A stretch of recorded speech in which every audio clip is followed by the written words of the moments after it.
Hello and welcome guys my YouTube channel. आज हम article पढ़ेंगे if limit extend to A F X exist finitely then proof it is unique. और इस तरीके से paper में क्वेश्चन पूछा जा सकता है, देख लो। और if limit extend to F X equal to L exist then it is unique. और हम इसको प्रूफ कैसे करेंगे, देखो ये ओनली वन थिंग दे रखी है ना, तो हमारे को इसके लिए दो थिंग बनानी पड़ेगी, मतलब दो पार्ट बनाने पड़ेंगे। होता ही है ऐसा, जब प्रूव करते हैं ये वन थिंग है तो इसके लिए दो थिंग बनानी पड़ी। अगर दो थिंग दी हो तो वन थिंग में इसको प्रूव करते हैं, ऐसा होता है कुछ। तो इसे वन थिंग दे रही है तो इसके लिए दो थिंग बनानी पड़ेगी। तो लिख लिया हमने limit extend to A F X equal to L, मतलब इसी को ही एल के इक्वल माना और दूसरे को एल डैश के इक्वल माना, ठीक है।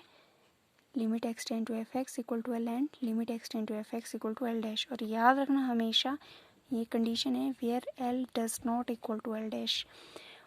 और इसकी एक कंडीशन है भाई, ये याद रखनी हमेशा, without any loss of generality we assume that L dash greater than L let epsilon equal to L dash minus L over 2 greater than 0। और अब आपको इन दोनों को बारी बारी से सिंप्लीफाई करना है। फर्स्ट इज इसको सबसे पहले सिंप्लीफाई करना है, limit extend to F X equal to L. और याद रखना मैंने आपको पिछली वीडियो में बताया था, जो भी इस तरह के क्वेश्चन होंगे याद रखना ये इसकी कंडीशन है, given epsilon greater than 0 however small we can find a positive real number. Delta 1 क्यों आया, क्योंकि यहाँ दो चीज़ें अज्यूम की गई है। तो फर्स्ट थिंग के लिए डेल्टा 1, इसके लिए डेल्टा 2 तो लिखा इधर। और मैंने आपको बताया था बस वही लिखना, mod F X mine less than 0 less than mod X minus A less than delta 1, ठीक है जी।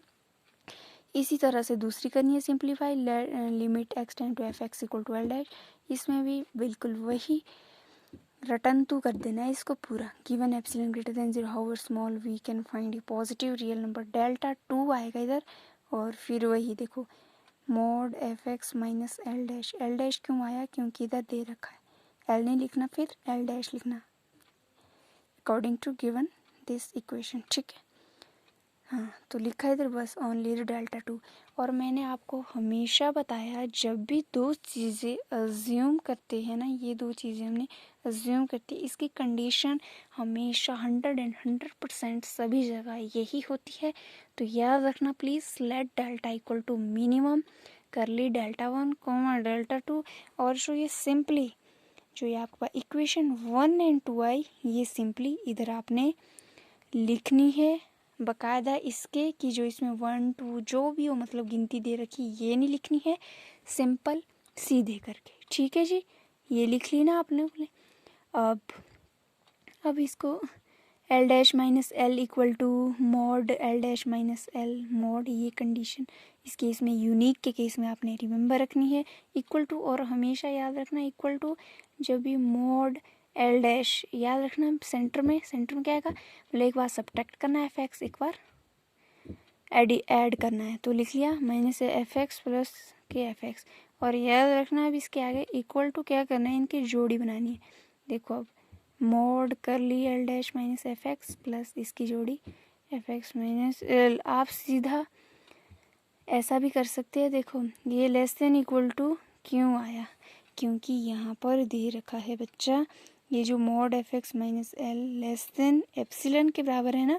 और देखो mod F X minus L dash less than epsilon के बराबर है, तो यही चीज़ यही लिखा है इन्होंने, इसलिए हमने इसको लेस देन एप्सिलॉन के बराबर लिखा है।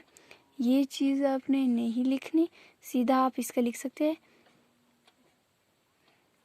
जैसे यहाँ देखो L dash minus F X दे रखा है, क्यों दे रखा है, इसका कुछ नहीं है, आगे पीछे हम नेगेटिव पॉजिटिव कर रखे हैं इसने। तो जैसे ये पॉजिटिव का था इसको माइनस का कर दिया, एंड एल नेगेटिव का तो इसको प्लस का कर दिया, ठीक है जी। तो इसमें हमने लिख लिया था देखो। और जो इसकी वैल्यूज़ है ये आपको यहाँ से पता चल ही रही है, लेस देन एप्सिलॉन के बराबर है। अगर आपने इधर नेगेटिव पॉजिटिव ना भी करना हो तो भी चलेगा, इसके बाद आप सीधा ये भी लिख सकते हैं less than epsilon plus epsilon equal to किसके बराबर, 2 epsilon and L dash minus L. और लिख लेना आगे कि L dash minus L less than L dash मैंने विच इज काउंटेड और पोजीशन इज रॉन्ग। एंड लिख लेना फिर if limit extend A F X exist finally then prove it is unique. बस मैंने आपको ओनली समझाया है, देखते हैं आपकी कितनी अंडरस्टैंडिंग पड़ी है। Thank you my watching this video.